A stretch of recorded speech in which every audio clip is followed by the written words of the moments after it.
Hello, everybody. Thank you for joining us. It is 11 o'clock sharp, and I think we've still got a couple of people coming into the room.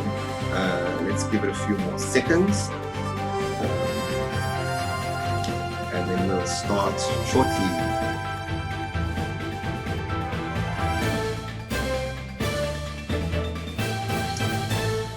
All right, I see our audience numbers building. Great, I think let's get cracking. So my name is Lee Dupree. I am the Managing Director of b-bbee Novation. We're a BE and transformation consultancy, and we work with our clients to handhold them through the BE process. So what that means is we help integrate your BE and compliance to ensure that we help you find more cost-effective ways of becoming BE compliant. So this is the second webinar in a series that we're doing. The previous one focused on occupational health and safety in times of COVID. And it is available on our YouTube channel if anybody would like to take a look at it. It was quite interesting. There were some nice questions and answers that came out of there. So if you'd like to ensure that your organization and your employees are taken care of when you reopen, please do take a look at that webinar. We'd like to also remind you that if you keep abreast of our newsletter, we'll let you know what other webinars we have coming up. We have one on the 21st of May, which we haven't started marketing yet, but we will do shortly. And that panel discussion will be moderated again by Melanie Veness. She's the CEO of the Pietermaritzburg and Midlands Chamber. And some of our panelists there include Moletsi Mbeki. We've also got Tashmia Ismail Seville, who is the CEO of the Yes Initiative, which was launched by President Cyril Ramaphosa a few years ago. And we'll also have Bonang Mohale, former CEO of Business Leadership South Africa and current chairman of the Bidvest Group. So we look forward to seeing you on that webinar as well. A little bit of housekeeping. We ask that you please submit any questions on the questions tab at the bottom of your screen, and our panelists will address them when possible. We will put a couple of polls out as well. So please, by all means, we'd like you to participate, and we'd like you to respond to some of those polling questions. So your moderator today is the CEO of the Pietermaritzburg and Midlands Chamber. Her name is Melanie Veness, and I know she's going to keep it incredibly interesting and exciting and very much insightful for you. So with that, I'm going to hand you over to Melanie. Hi everyone, and welcome. I think what Lee's trying to say is that generally I'm a bit of a trouble causer, which is great. We need to have some robust discussions, and I think that's something that South Africa really needs. So I want to say that there's a lovely panel that's been put together. I'm going to encourage them to introduce themselves. Paula seems to be having some issues with her video, but she is there. Paula, may I ask you please to introduce yourself to the participants? Thank you. Yes, and apologies for the video challenges. It seems to be a problem that I'm having this morning. It was similar on the webinar I was on before this one. But yeah, we're in the people development space. We work with organizations around things such as employee wellness and employee well-being, behavior profiling, skills development in terms of what I call human skills. I don't like to call them soft skills because they're very real skills and very essential for us, particularly now in the current situation that we're going through. Team dynamics, conflict management, and that's generally the space that we're in, and where we like to support and add value to our corporate clients, and then we work with individual clients in their individual capacity, particularly around personal growth and development. Great, thank you. Donovan, may I ask you please to introduce yourself?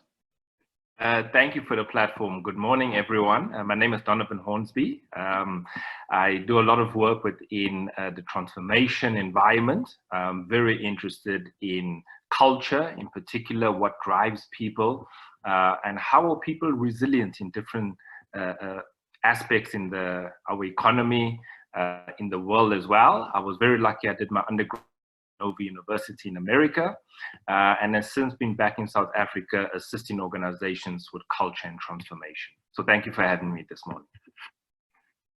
It is a pleasure to have you on the panel. Zamo, tell us a little bit about you. Thank you very much, Melanie. I would like to welcome and thank everyone who has joined us this morning. My background comes from the NGO sector, HIV/AIDS sector, the land sector, HR background, as well as the mining sector. I specialize currently mainly in the social enabler plans for the mining companies, putting together all their social enabler plans in terms of how they can assist communities to uplift themselves in different spaces where they are located, and putting together the mining plans as well as the programs that the mining companies have, and obviously work a lot with communities from the disadvantaged areas of our society. Thank you. Fantastic. Welcome to all the panelists, and thank you for joining us this morning. This space we find ourselves in right now, you know, we talk about disruption, man oh man, this is the mother of disruption. Everything's changed. There's no normal. The way that we do pretty much everything, our routines are disrupted. The way that we have to communicate, to work, to operate, everything is changing. And that makes me think of particular things that people will face in the workplace with everything being different. People generally tend to feel, there've been a whole lot of inputs from various people, fear, people feel disoriented, people feel anxious. We've got a panel of experts here that hopefully will give us some input into what that's likely to manifest as in the workplace. We all know our human resources are the thing that differentiates us from our competitors, and we want to be able to do the best that we can to ensure that that we guide and assist and help people to be able to cope. But also, it's important from a productivity point of view. So I thought I would start with H.P. Lovecraft's quote, "The oldest and strongest emotion of mankind is fear, and the oldest and strongest kind of fear is fear of the unknown." Maybe Paula, I can ask you how you think people will be feeling in the workplace. So, yeah, you know, we initially started off going into lockdown with high enthusiasm.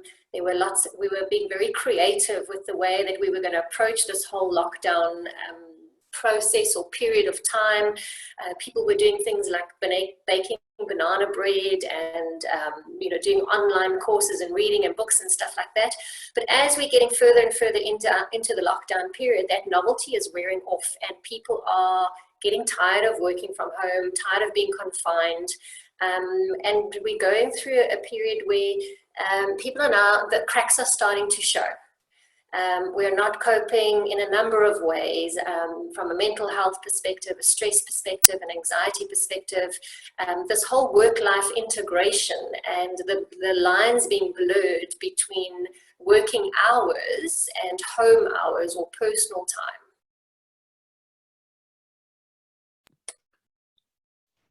So everybody's feeling like this now. Do you think it'll be a relief for them to go back into the workplace? I mean, they're not going to be able to work as they always have before. Just in terms of communication with their colleagues, in terms of team dynamics, how do we expect that will change once people actually start going back into the workplace?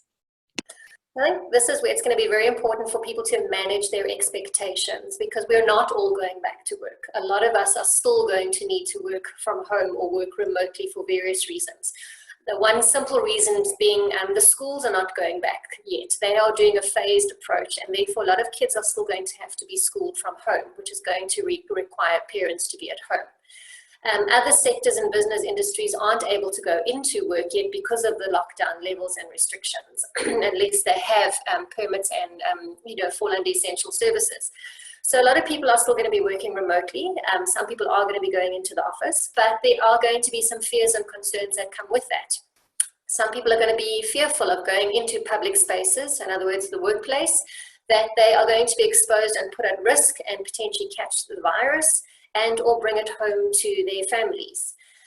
Workplaces themselves are going to be grappling with new ways of working from a logistic operational perspective. So in other words, first of all, safety and compliance with the health and safety regulations. So for example, sanitization, face masks, social distancing, etc. So simple things in the workplace, like how do we have meetings? Eating places like canteens, for example, are they going to be allowed to operate? So our whole operating environment in the workplace is going to be different. And this is where businesses and individuals, employees, are going to have to create safe spaces to have these kinds of conversations and share their fears and their concerns and how they can go about helping employees transition back into the workplace. Some employees may not be able to go straight back into a full 9-to-5 productive work day. Potentially it's going to take them some time to settle in and settle back into that sort of work mode, work routine, and doing a full day's work at the office. So there's going to be a lot of factors at play here that are unknown, and we'll have to figure them out as we go. And so businesses are going to have to look at those kind of things, and how do they address those things? How do they, most of all importantly, communicate and be open and transparent? A lot of employees are concerned about, the security in the workplace, things like salaries and salary cuts, and how stable are their jobs in the business. And how it's impacting them at an individual level. Yeah, so I'm assuming that people that are sitting in today are wanting to plan what they need to have in place when they do actually get to reopen their workplaces, so that you can actually prepare yourself for that space, both from obviously from an operational point of view, but also then how do we go in, how do we communicate with our people, what should we be aware of, how will they be feeling, what should leaders do in these circumstances. We've established that people are going to be under an unusual amount of stress. Donovan, do you have any tips for dealing with stress in the workplace? What should leaders do? Thank you for that. Yeah, it's a very interesting topic because, they call it anticipatory grief right now in terms of what we're feeling, fearing the unknown, not knowing what's happening. And I think a lot of us are going through these feelings. The biggest problem I find is we use terminology sometimes in the workplace where we're trying to get a sense or engage how our workers feel. So from a leadership perspective, I think it's important to realize that when you're asking for feedback from people in terms of how they are, and you're trying to get a real sense to be able to support them, certain words people might not understand. I might not know what stress means or what the feeling around stress is. I don't know what the feeling around depression is as well. I don't know what those words mean. So it's very important that when leaders do communicate, you start using words and examples that people can relate to. If you're feeling in a particular way, for this example, your emotional well-being may not be correct. This is the symptoms that can lead to in terms of, you're feeling fatigued all the time. What does it mean? You're feeling fear, you're worried constantly, you're irritable. So communicating these words to your workers, firstly, in terms of gauging how they feel, is going to be very important. I think most of us grew up for myself, I grew up in Matatiele, and then in Pietermaritzburg was the all-colored neighborhood that I grew up in. And the remedy there for fear and depression was quite simple. Stop sulking. And it was followed by, you're going to get a hiding now if you continue. And this is something that we must realize. We're the first generation out that are now talking about feelings. So managers need to be careful in terms of when they engage their employees. There's this need to come up with these surveys and they ask you how you're feeling. People are fearful of their jobs, their primary needs. And I think Paula said that very well. So what are we going to do when I'm asked, am I stressed, depressed? In my mind, it's a mental illness. It's an illness. It's something that means I'm weak. I'm going to tell you I'm okay. And that's the conversation managers need to be very careful on. Thank you. I think South Africa has one of the most diverse workforces anywhere in the world. And whether it's 5 generations in the same workforce as you've spoken about age there, or whether it's different people with different sexual orientations, or people with different religions, or the physically disabled, or race, it's a very diverse space. So culturally then people also potentially could react differently to the circumstances that they find themselves in. I mean, is this something that employers should be aware of? Are there particular things that they should take note of? Zamo, do you have any insight? Yeah, I wouldn't really like Melanie to draw this down into culture, but I want to take it a few steps back. One is the wording from Donovan, fearing of the unknown. We don't know what's going to happen in the next couple of weeks. And that's the biggest problem that we have, you know. And people in South Africa have got different cultural beliefs and myths that cannot be tested and have not been tested scientifically and otherwise, you know. But moving into the workplace, it is very important that the workspace has to prepare for people that come with different myths into the workplace, so then we can deal with them in a manner that does not compromise their rights as well, culturally, and also in terms of the Constitution.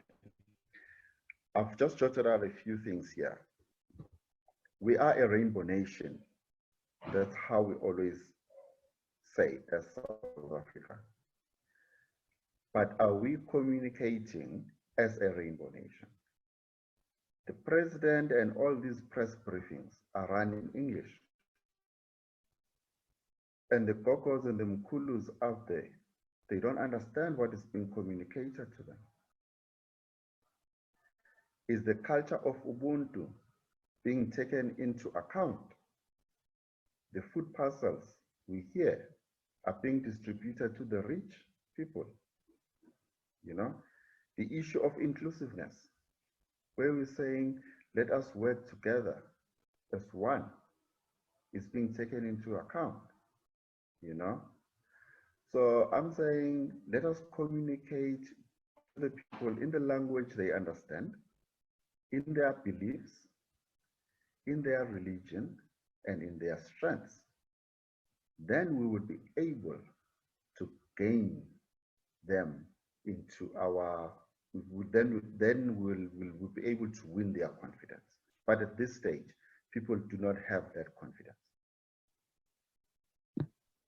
Yeah, so some of the very basic stuff that you might take for granted that people already know, maybe they don't know that stuff. So communication is going to be absolutely critical at every level, and then both ways, really, isn't it? I mean, you've got to listen as much as you actually give input, and together find something that works for everybody. So you, in times like this, because it's so unknown, you tend to start thinking worst case scenarios. It's like the human condition. And then your mind runs away and you find all these really terrifying scenarios. And it does land up filling you with fear, which makes it difficult for you to adapt to the situation that you find yourself in right now. Are there any particular ideas or thoughts that you could share, Paula, that would help people to better cope? Rather than to go down that murky alley of terrifying scenarios? I think, you know, this is where people are going to have to come up with a number of ways of coping, because what may have worked yesterday may not necessarily work today. So from an emotional point of view, emotion is energy. And when you move, so movement shifts energy. And that's why, you know, exercise is recommended as a positive coping mechanism or tool. But it doesn't necessarily mean that it has to be a huge exercise like, you know, doing an online aerobics class or workout. It could simply be moving from one room to the next or one environment, a change of scenery, going outside into the garden, going into the balcony, getting fresh air. So movement is one. You know, meditation works for some people.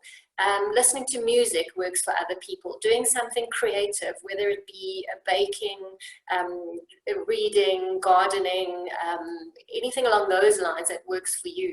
So you're going to have to come up with a number of different tools. Other things is reaching out and speaking to people. That connection, because a lot of people are feeling disconnected from a human touch point of view. We're feeling touch starved, and that chronic loneliness and disconnection, research has shown that the impact that it has on our immune system is the equivalent to smoking 15 cigarettes a day. Sure, that's pretty scary. And in terms of things that you can remind yourself of, I was reading an article the other day that was talking about exactly what you're saying, bringing yourself into the now, so focusing on stuff that is in the present and doing stuff that really grounds and roots you in this time, in this space, instead of spending time too far into the future. And then being able to also balance those thoughts with perhaps positive thoughts, and to not only look at the complete negative cycles. Donovan, do you have any input to helping people in this space? Yeah, thank you. I think Paula's done a great job. You've also mentioned quite well, Melanie, in terms of grounding yourself.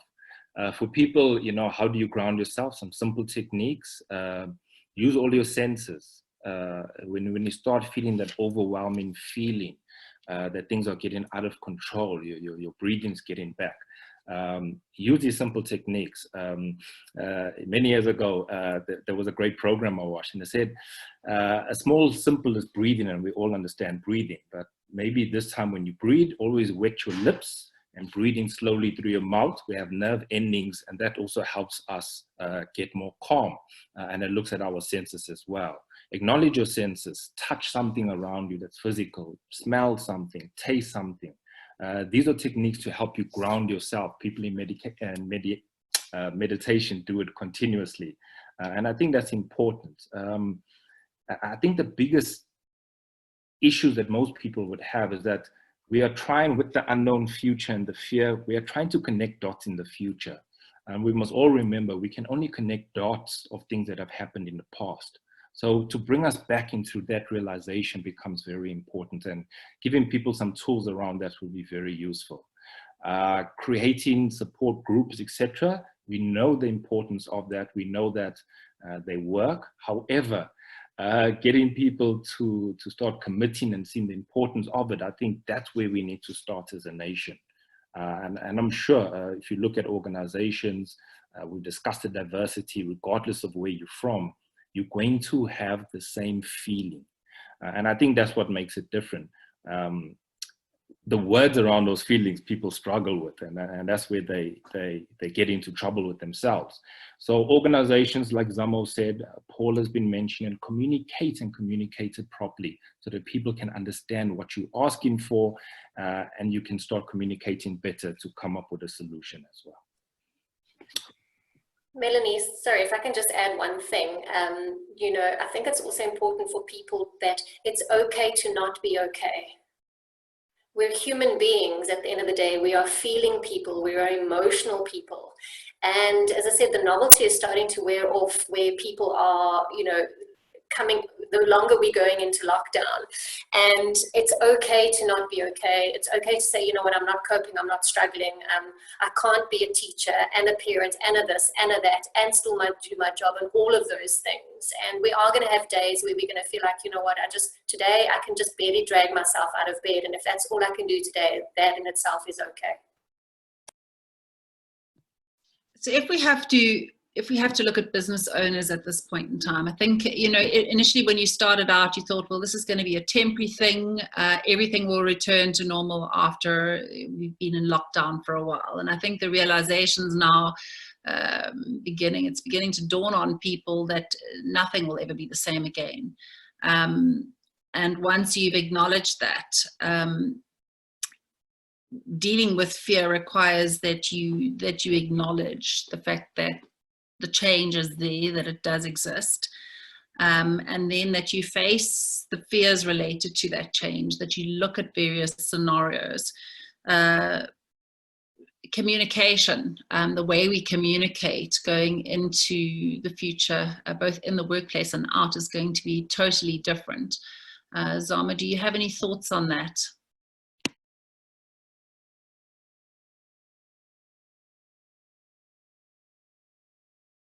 It's going to be a very difficult one, you know. One of the things that people like to keep their issues private.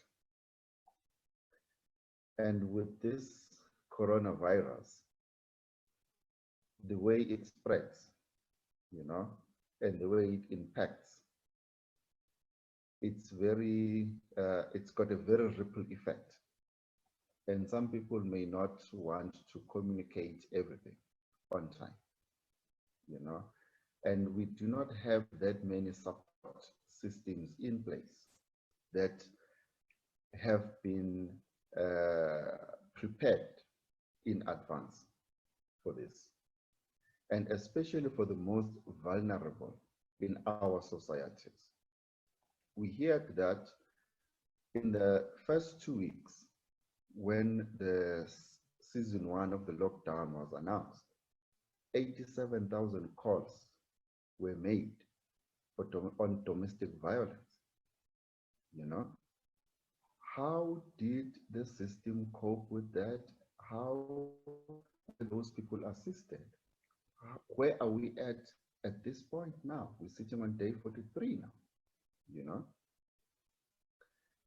So it's going to be a very, very difficult situation. And I strongly believe that corporates have to look into organizations like FAMSA, Family Society South Africa, because they do a lot of support for family counseling, marriages, relationships, and so forth.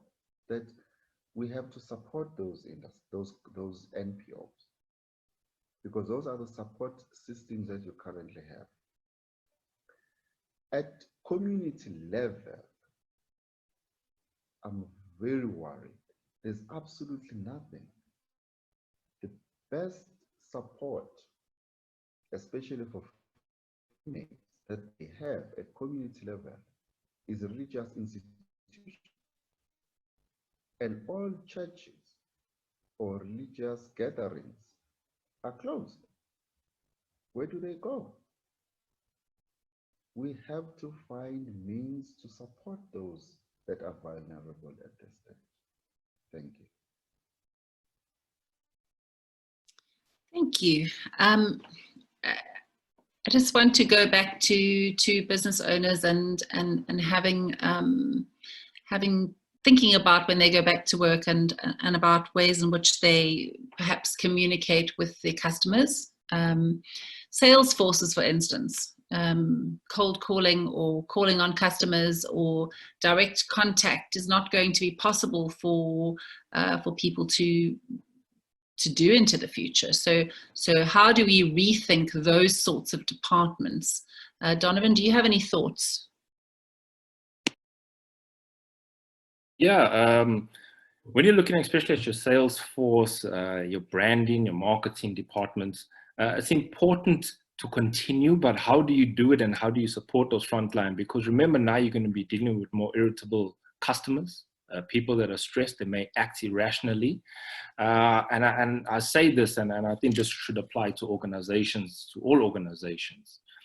Help your staff, regardless of what positions, especially if you're talking about your sales, in terms of how to recognize the symptoms in your customers when you're dealing with it, how to be more empathetic during this time in terms of your communication and how you respond to people as well. So taking people through your training programs on how to deal with customers better, how to show more empathy, how to communicate better, and also in terms of their own stress levels.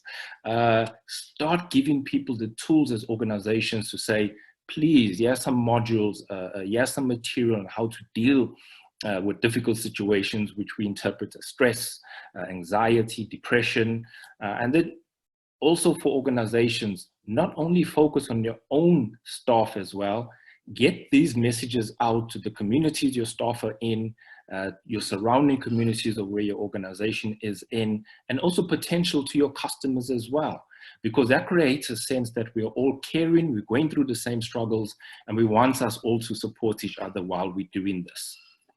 Thanks.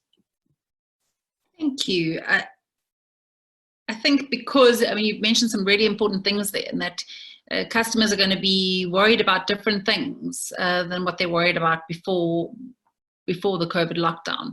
So they might be concerned about people calling on them.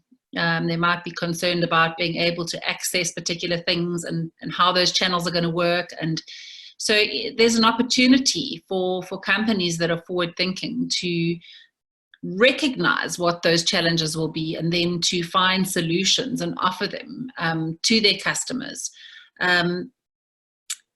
How do we, within an organization, encourage people to, I guess what I'm asking is, what leadership needs to be shown in organizations to get people within the organizations to solve the current challenges, to be able to identify and solve the current challenges that customers may be facing and that you may be facing in the workplace. Paula, do you have any thoughts about that? Yeah, it's going to take a very different kind of leadership. What we're seeing or hearing is holistic leadership and empathetic leadership. From an employee perspective, holistic in that leaders are going to potentially need to support employees holistically. So working from home, understanding that when I'm on a Zoom meeting, my little one is going to pop in and disrupt and want my attention, as a simple example. That they are dealing with stress and managing and juggling work-life integration, where the lines are very blurred, and that, yes, I can't be at my desk 24/7 because I have to homeschool my kid, and between these hours I'm doing schoolwork, as an example. Empathetic in terms of the fears, the stress that they're experiencing, and the uncertainty that's happening.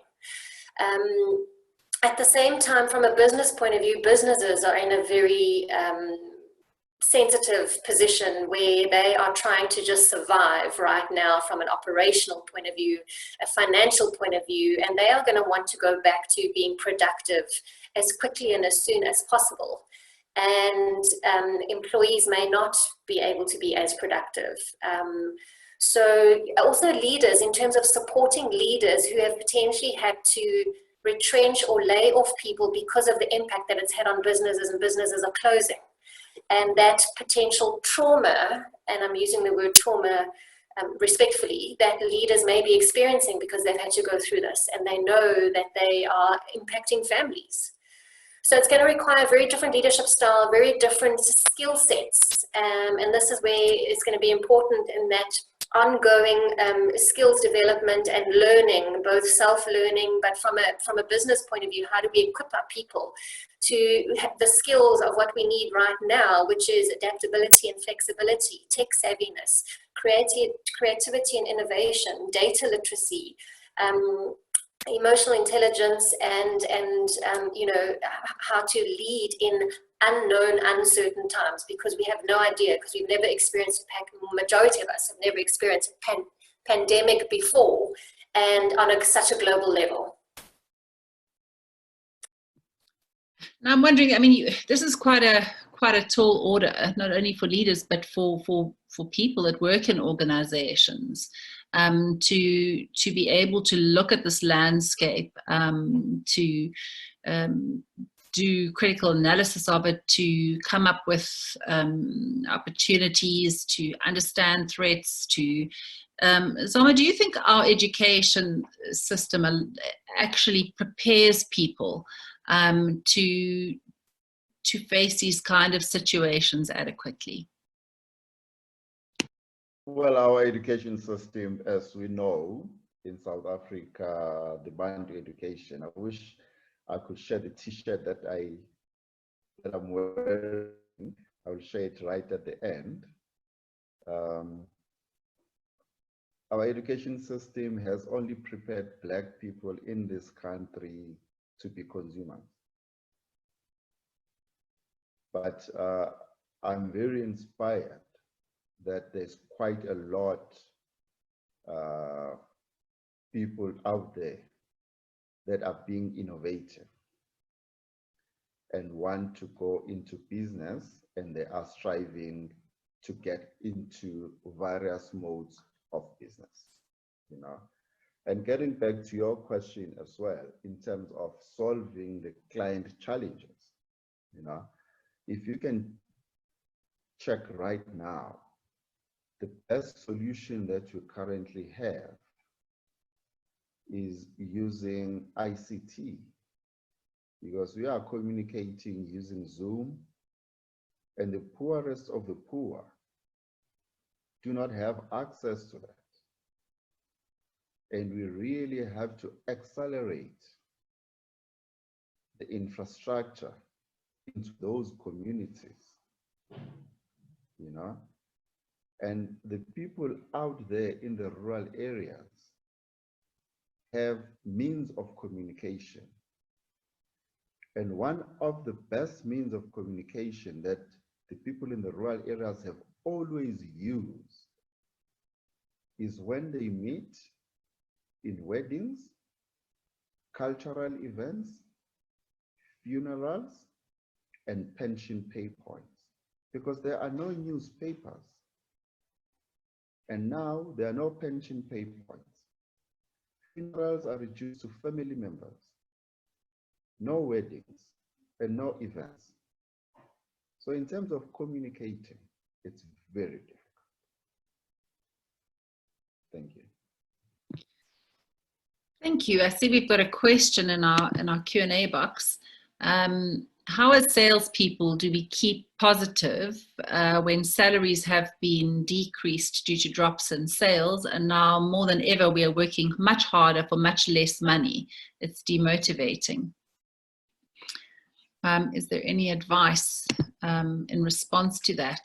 Who'd like to take that one? See, everybody's jumping forward. Paula, can I ask you? So, yeah, I mean, that is a difficult one, because first of all, it would depend on what industry you're in. So for example, let's just look at the cigarette and alcohol industry. There is no sales happening in that industry whatsoever. So it's going to have a severe impact on income. Right now, people are only potentially wanting to spend money on essential items that they, you know, especially individuals, because of the uncertainty, they are watching what they're spending on, and they're only spending on essential stuff if they are able to, or because they can't afford to, because their income has been impacted. So yeah, it has a knock-on effect. This is where businesses and teams and leaders are going to need to be creative and innovative in terms of reinventing, repackaging, or developing new skills, new products, new services to meet needs, or finding some way of showing the value of and relevance of your product. Potentially there are ways that you could stimulate sales. So for example, payment plans or payment terms, or added value. So buy this and get this for free, or etc. So the way you package and bundle stuff are some of the ways that you could potentially look at helping with sales. But yeah, this is unfortunately, it's not an easy answer here. No, it isn't, and everything's changed. So the traditional ways of actually selling are they going to be all that relevant going into the future? You know, there's been a lot of discussion about, for instance, estate agents wanting to go back and show houses because they don't qualify for UIF. So if they don't sell, then they aren't able to make a living. And there's a whole value chain built around property. But are you going to get people that are willing to get into a car and go and see properties anymore? The way that you meet your customer is going to be very different. They want to be able to view properties if they're interested in buying them, but perhaps there are digital means that you could employ that would allow you to close those deals without having to go out into the marketplace and show people hundreds of properties. So I think there's also got to be a lot of thought that goes into how will things change, what is it that my customers want, and to look at how you can deliver that in the context of now, because the rules of the game have changed. So there will be new ways of operating. And I think also out of these, having spoken to a number of businesses, out of this situation, there have been some opportunities that have arisen as well, in that there are a lot of imports that can't get into the country, which means that business that we essentially lost to the East in times when there was a free flow of goods, those opportunities are now available to South African companies again. So it's really entrepreneurial behavior that we're asking from everybody at every level, isn't it? To go and look at the world and say, all the rules have changed, but where are the opportunities? Not what have I got and how am I going to make people like it? Where are the needs? What are the problems that I can solve? Because essentially that's what businesses do. They solve problems for reward. So what are the problems that I can solve for my customers that will allow us to be able to survive? So the way that we operate, the way that we communicate, that we engage, that we collaborate, it's all going to be different. So it's reimagining that. And I guess what Paula was saying earlier about leaders is really critical, because leaders are, they're going to have to give their workforces the confidence and the direction to mobilize the kind of new behaviors that are going to be necessary to survive. I wanted to talk a little bit about, perhaps you mentioned, Zamo, the use of technology and how important a role that's going to play. But there are a whole lot of other elements to this. When there's a crisis, it kind of stimulates things like innovation and the avoidance of things like analysis paralysis. Sometimes in good times, people overanalyze things for yonks and don't get on with it. What are some of the opportunities that, Donovan, that you see that could potentially be available to people out there? Perhaps relative to how we've always worked. Maybe we've worked for one employer in an office, visiting clients as a salesperson. Is that likely to stay the same, or should we be reimagining our own fit into the economy? I think what you're saying is really a theme that a lot of organizations need to start consider. Paula said it in the beginning, the real leaders, organizations, adaptability becomes so important. And remember, one of the ways too, when we're talking to our salespeople, when you take that into consideration, how do you motivate people? You also, please remember, there's always a purpose, there's an outcome, there's a goal. So when we're looking at organizations and we're talking about technology uses and how that can change, this also links to creating new skills and opportunities for people. Take, for example, you're mentioning with regards to the property sector. Not everyone has access to the internet, but a lot of people do, especially potential buyers in certain categories of the houses. So for salespeople then, taking technology into consideration, virtual tours for the houses, using those sorts of technologies, maybe not Zoom because some people might be infected with certain images, but getting proper services to make sure that it won't be compromised. And there's a new ways of stimulating growth and also discussions for the people themselves.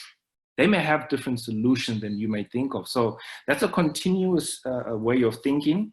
New ways of operating become critical. Opportunities have become available. We've seen with things like drone technology, getting food parcels, medicines, all sorts of things into hard to reach communities. But then you need people that must be qualified to fly drones as well. So getting new skills on using computers, internet, blockchains better, etc. These are opportunities that are out there right now. And organizations can use online platforms as well to stimulate discussions, to look at local products where we can purchase goods and support each other as well. So it is there. We need to create the platform though, which becomes important.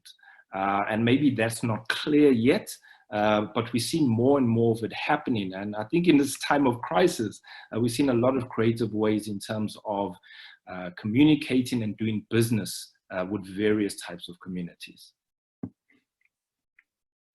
Great. So leaders are going to play an incredibly important role because every organization has got to have a vision that everyone buys into, and a compelling future to work towards. And now, with everything having changed, that the foundation of that vision is shaky. So I guess leaders are going to have to set their companies on the right track. How important during this lockdown is it for leaders to be engaging with their people in reimagining that future and inspiring confidence, so that when we do go back to work, we all kind of know what direction we're heading in? Paula?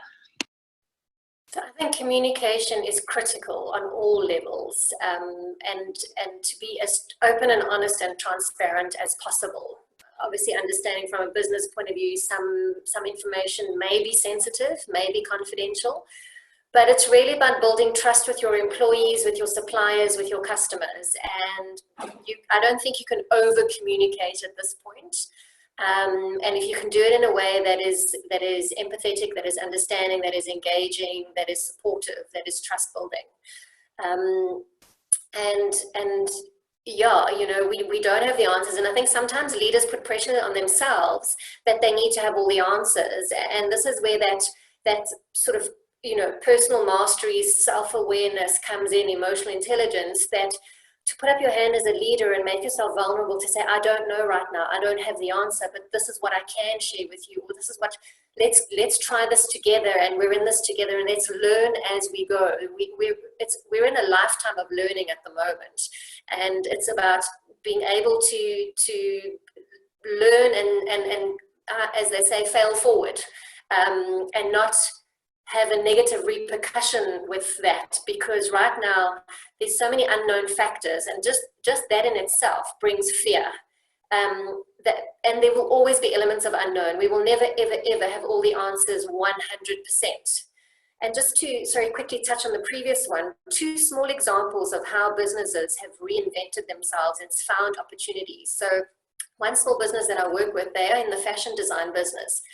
They are now making face masks, and through that they've been able to keep the seamstresses on employed and feeding their families. And then another business owner, and they're in the catering business. And now with people not being able to celebrate big milestones in their lives, for example, birthdays, they are now making and delivering things like birthday cakes to homes where you as a family can celebrate, because potentially, so if I'm anything to go by, my baking skills are shocking. So I would definitely make sure of their kind of service. So just to share that. Great. We have a poll. I know that there is a poll question that needs to go up. So if I could ask Max if we won't put that up, and then people can answer it, we can give some results in a little while. But while we're doing that, we spoke a little while ago about diversity. Now, 2 of the things that will determine whether businesses are successful in this century are agility, responsiveness to change, and diversity. We were saying we have these really diverse workforces, and that people approach things differently. So is this not a time when the generation Ys and Xs and the millennials might step to the fore and come up with solutions.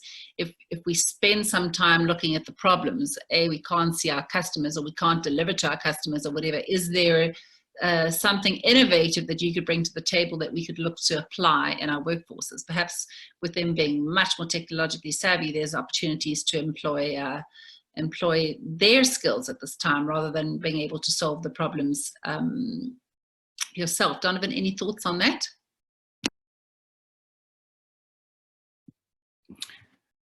Sure, you put him on the spotlight.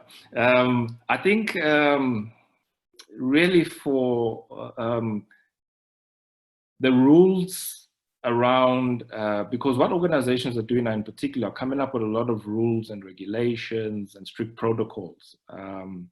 Too much of that can be overwhelming, and it can bring us down as well.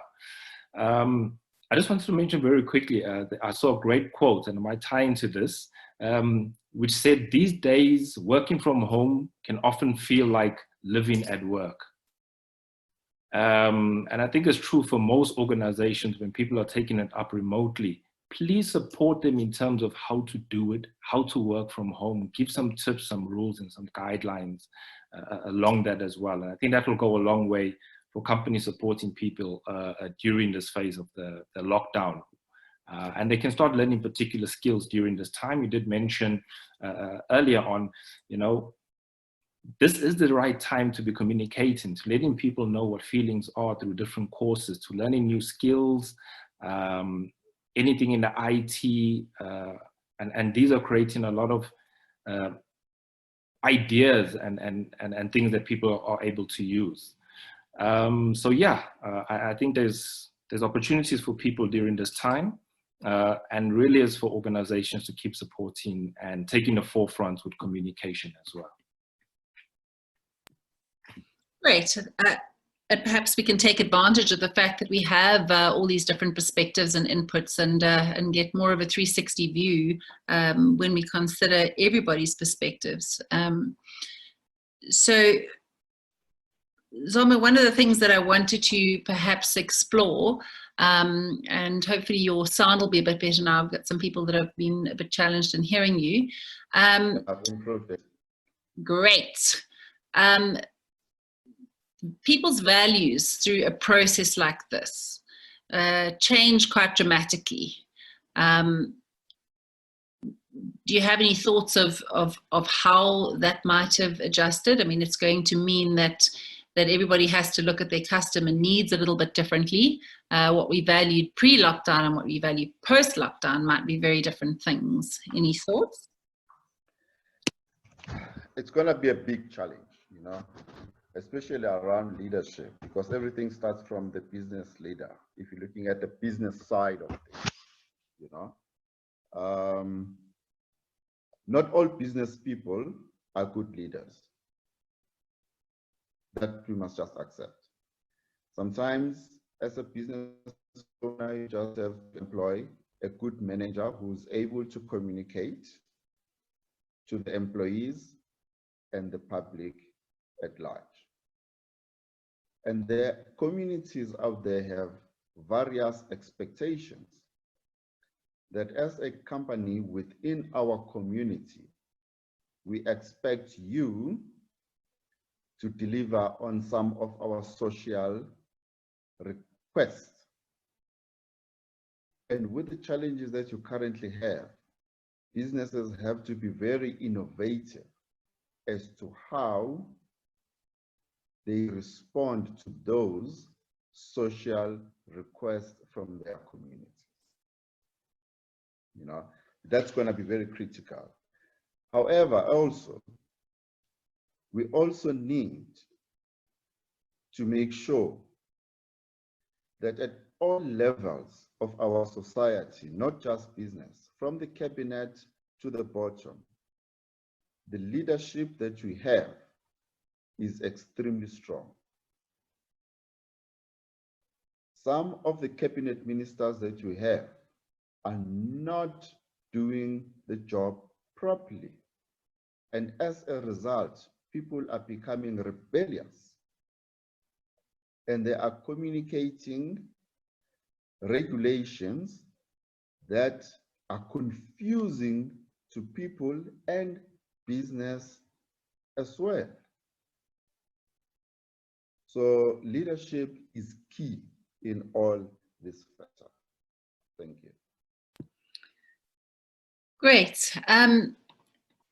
What I was thinking is that, you know, before lockdown, a pair of high-heeled shoes might have sounded like a really appealing sort of thing to buy. It's completely impractical now, and people's kind of looking at their needs a little differently. I mean, slippers seem so much more sensible in these kind of circumstances. But going through something like this, it does kind of bring back the real physiological needs, the safety, the security, the food, the making sure that we have enough just to survive.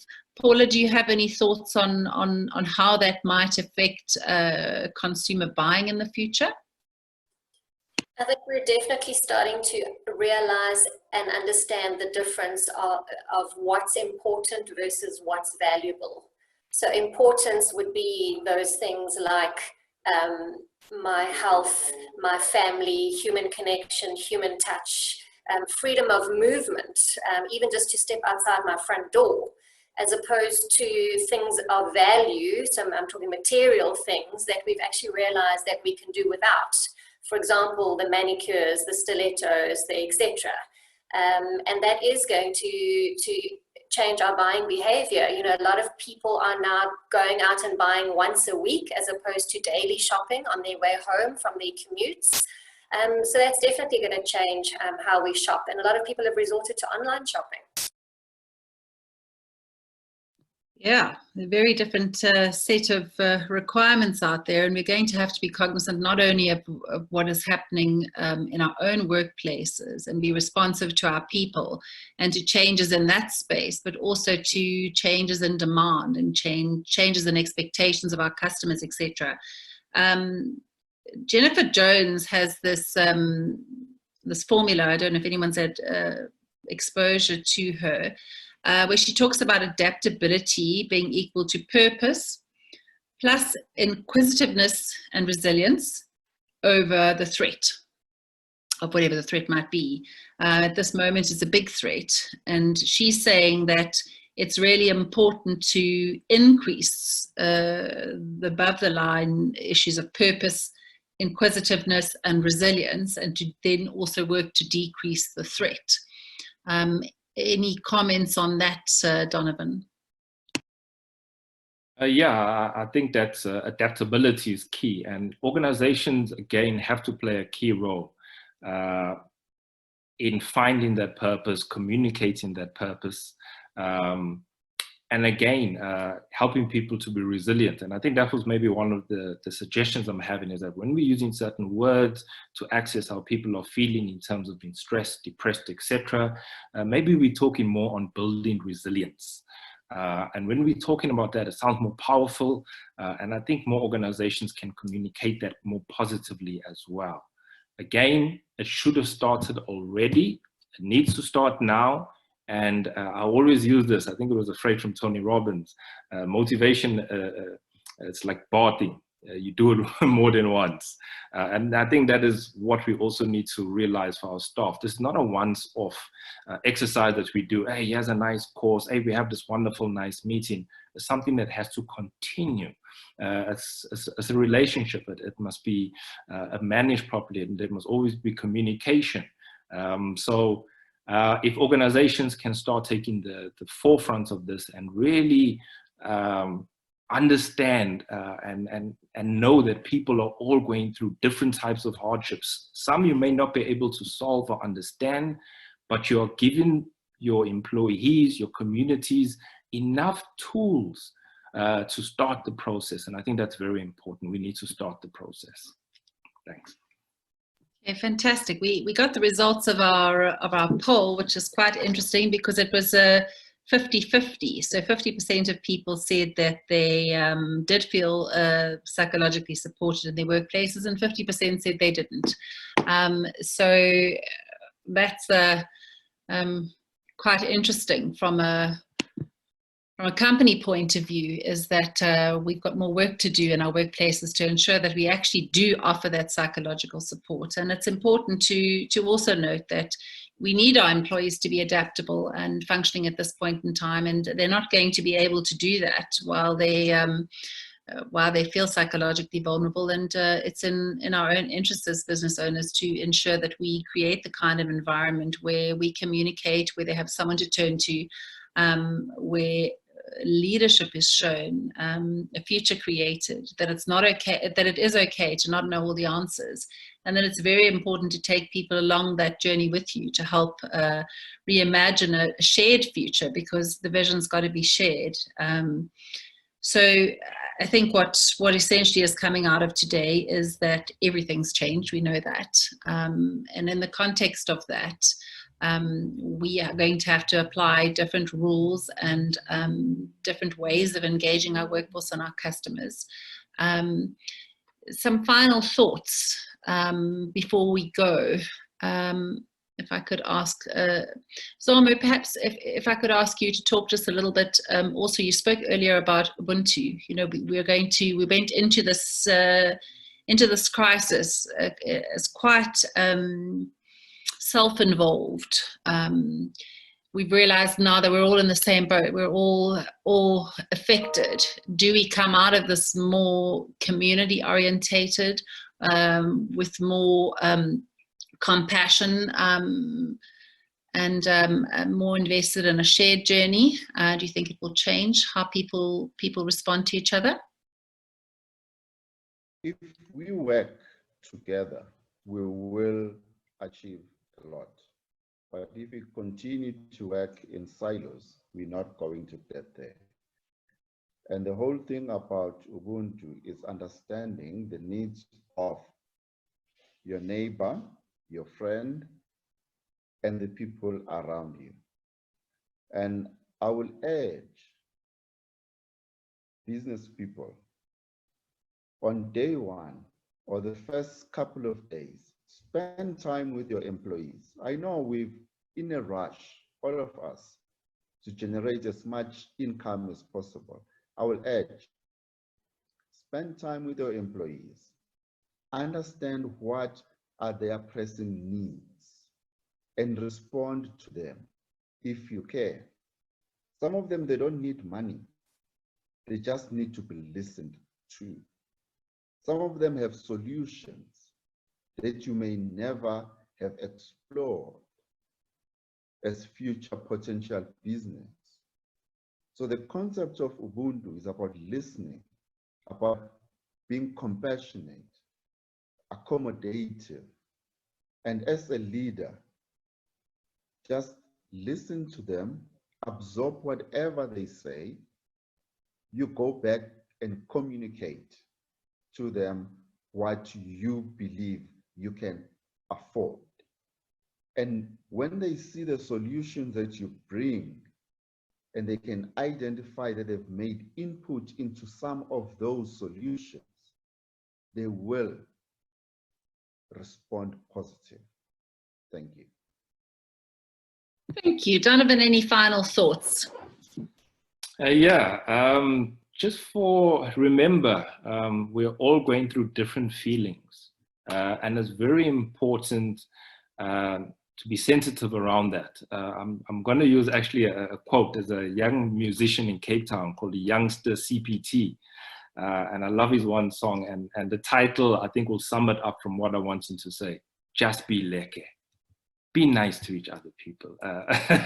And that will go a long way in us getting over and doing things together. And like Zamo said, we can achieve a lot if we start putting those roots down now and giving the support structures that is needed. Perfect. Paula, any last thoughts from you?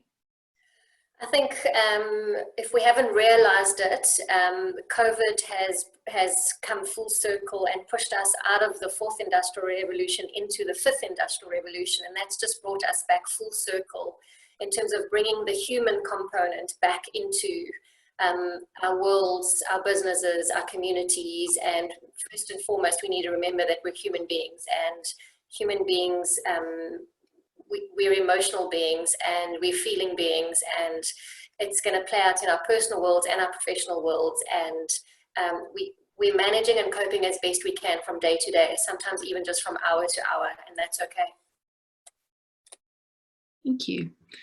I don't see any more questions on the Q&A. I trust that our engagement this morning has been helpful to those that joined. Thank you to b-bbee Novation for organising it. And thank you to all the panelists for joining us this morning. Lee, over to you. Great, thank you very much, and we really do appreciate the support of everybody who joined, and thank you for submitting your questions. But most importantly, thank you to our panelists and our moderator. You guys were all great. Paula has been kind to share with us an ebook that she's put together that talks about how you can thrive during COVID-19 and the lockdown. So she's got some coping mechanisms in there. Everybody who attended the webinar will get that on email a little bit later today. Thank you for that, Paula.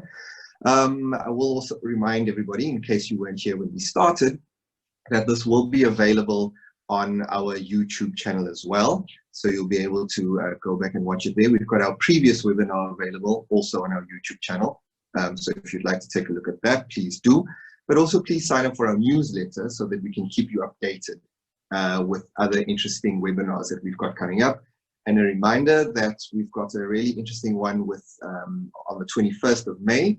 That's with Moletsi Mbeki, Tashmia Ismail Saville, who's the CEO of Yes, as well as Bonang Mohale, who's the former CEO of Business Leadership South Africa and the chairman of the Bidvest Group. So I think the insights that were shared with us today are certainly going to help many business people just cope better. These changes, I think everybody's taking quite a bit of strain. Everybody in business that I speak to is saying the same thing, that it is quite heavy, and I think if we all just support each other right now during these unprecedented times, I think that's how we're going to get through. We all want to make it through to the other side, and we don't just want to survive, we want to ensure we thrive. And the best way is that we do that together.